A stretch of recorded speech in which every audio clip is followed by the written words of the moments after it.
John 16:33.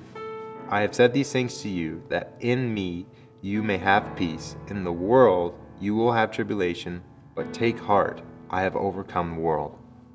But I was happy I had Jesus. I really was happy that I had God in my life, that rock.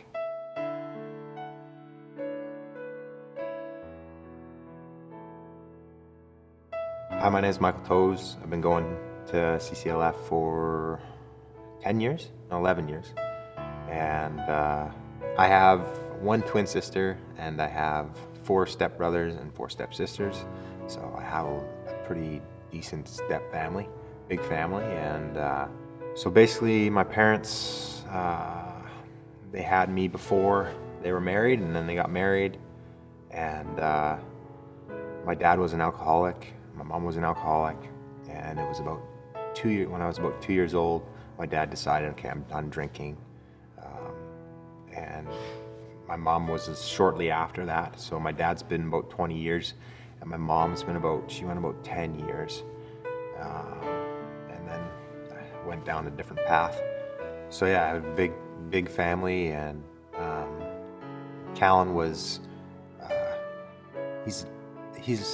I love my brother, and he can have a really kind side and be really sweet, but he was also kind of a big jerk in a whole lot of ways.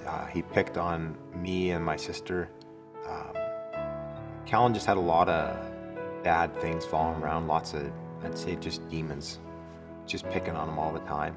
And even from, he's 3 years older than me, so still he just wrestled with a lot of things. He wanted to try a lot of things.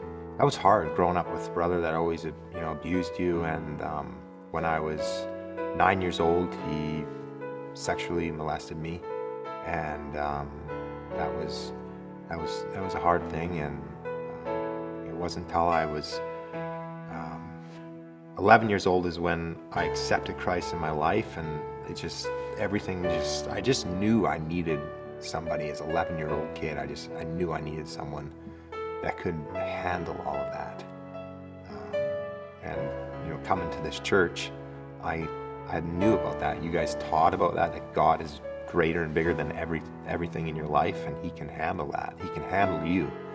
And so for me, as an 11-year-old kid, I just easily accepted Christ in my life, and that was a big journey, because that kicked off of me forgiving Callan for what he did, and then for me actually telling Callan, I forgive you for those things, and never accepted my forgiveness. He just thought he was a monster, and those demons just kept on pushing his buttons, and so that was pretty hard, because when I was 13, my mom fell off the wagon. She had an affair, and with that affair, she moved up to Fort McMurray. And so as a 13-year-old, that was pretty hard. That was another hard thing. And life kept on going, and it was really hard to have a good relationship with my mom, because I only saw her two times of the year, maybe Christmas and my birthday.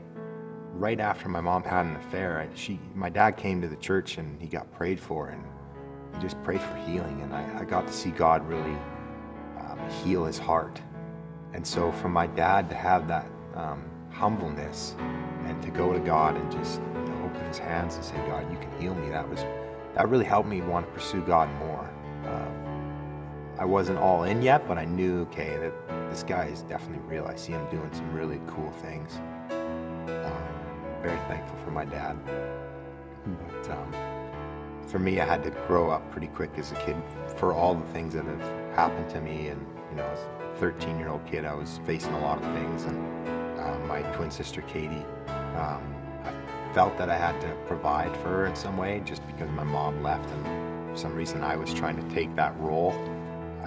I became really kind of hard in some ways, and I wanted to be kind of a perfect kid, and a lot of people were calling me a perfect kid, or a perfect child, or whatever. Mike's he's a good kid, and so I had to kind of live up to that, and that later on in life kind of hit me pretty hard, but with identity problems, trying to be perfect all the time. But I kept on going in life, I dealt with a lot of sin, a lot of temptation, a lot of things when I was growing up. I went to parties and hung out with people I shouldn't have hung out with. Still, I tried to still live up to that perfection, so I wasn't doing things as to degree as some kids would, but it was just really hard because I was trying to find my identity, especially as a teenager. So it wasn't until I was about 18 is when I fully gave my life to Christ. I just, with all the weight of all the sin that was going on, and life was starting to be real. I was about to, graduate, and that was a real thing. Life was like, whoa. So it was an important thing. I knew God was knocking at my door, and I just got down on my knees and just, right on New Year's, January 1st, I just gave my life to Him, and we just kicked off. And it was just like, wow, God is, once you're all in, it was just really cool. Because you just your eyes are just open more, and you just see more of what He's doing, and the Word is just on fire, and it's just really cool. So that was pretty cool. That was really cool. Probably until right when I was around 19, Callan struggled with a lot of addiction problems, alcohol and drugs, and so when I was 19, he overdosed.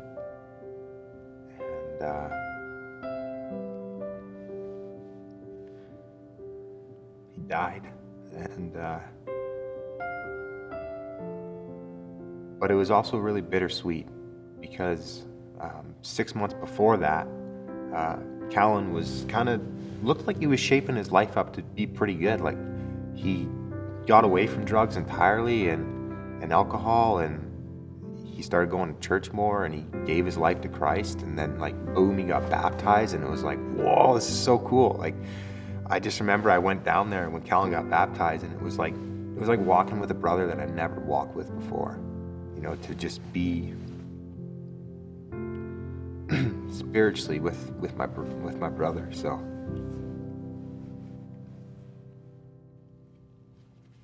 yeah, that was really cool to see my brother just lay down everything and give up everything, give up his old life and really try to strive to be a really good person, live for Christ. And that was really good. But I think his demons just, they went away and then they came back.